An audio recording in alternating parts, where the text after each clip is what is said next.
क्या आप जानते हैं कि पूरी दुनिया में राइस के प्रोडक्शन में भारत दूसरे नंबर पर है, लेकिन रील्स के प्रोडक्शन में भारत पहले नंबर पर है। भारत में करोड़ों युवा जो हैं वो अब दिन रात रील्स बनाने में लगे हैं या फिर यूट्यूब शॉर्ट्स बनाने में लगे हुए हैं। भारत में 8 करोड़ लोग ऐसे हैं जो अपने आप को कंटेंट क्रिएटर कहते हैं, यानी जो दिन रात रील्स और वीडियोस बनाने में लगे हुए हैं। आज हम इस पर बात करेंगे कि हम बड़े खुश होकर कहते हैं कि भारत एक युवा देश है।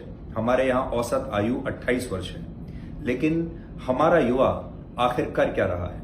आपने पहले सुना होगा, सड़कों पर अतिक्रमण होता था, दुकानें बन जाती थी, फुटपाथों पर दुकानें बन जाती थी, रेहड़ियां लग जाती थी, इस वजह से अतिक्रमण होता था, सड़कों का ये इस्तेमाल होता था।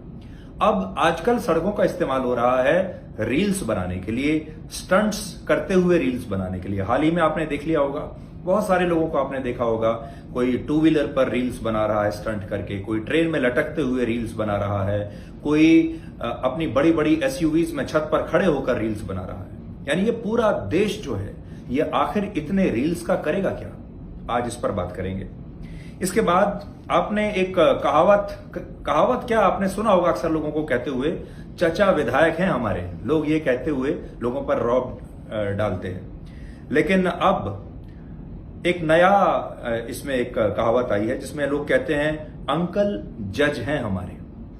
आपने देखा होगा आजकल जजों पर काफी चर्चा हो रही है। जिस तरीके से जजों को चुनने की प्रक्रिया है, जिसे हम कहते हैं कोलिजियम जो है, जो जजों को चुनता है, वो आजकल काफी विवादों में है। तो आज आपको बताएंगे कि हमारे देश में जजों को कैसे चुना जाता है। कानून मंत्री ने अभी हाल ही में कहा कि विधायकों को और सांसदों को, नेताओं को तो चुनाव लड़ना पड़ता है, लोग उन्हें जज करते हैं, अगर उन्होंने अच्छा काम नहीं किया तो उन्हें वोट नहीं देते, हरा देते हैं। इसी तरह सरकारी अफसर को भी आप बर्खास्त करा सकते हैं, उसका ट्रांसफर करा सकते हैं अगर उसने काम नहीं किया।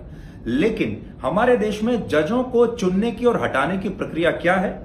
आप जानते ही हैं, कोलेजियम के थ्रू ये चुने जाते हैं। कोलेजियम का मतलब होता है, लैटिन भाषा का ये शब्द है जिसका मतलब है एक एडवाइजरी ग्रुप, यानी जजों ने जजों की नियुक्ति के लिए एक कानून बनाया और ये कानून बनाने वाले भी जज ही थे।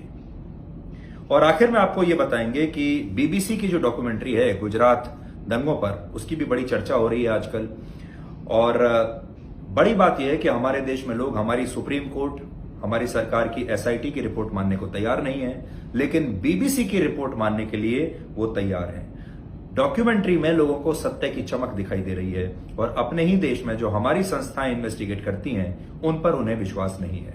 हमें आजाद हुए इतने वर्ष हो चुके हैं, लेकिन फिर भी हम मानसिक रूप से आज भी अंग्रेजों को, अंग्रेजी संस्थाओं को, अंग्रेजों के अखबारों को और विदेशी न्यूज चैनल्स को ही आज सही मानते हैं और हम आज भी सर्टिफिकेट लेने के लिए उन्हीं के पास जाते हैं। ये सब आपको दिखाएंगे आज रात 9 बजे ब्लैक एंड व्हाइट में आज तक पर।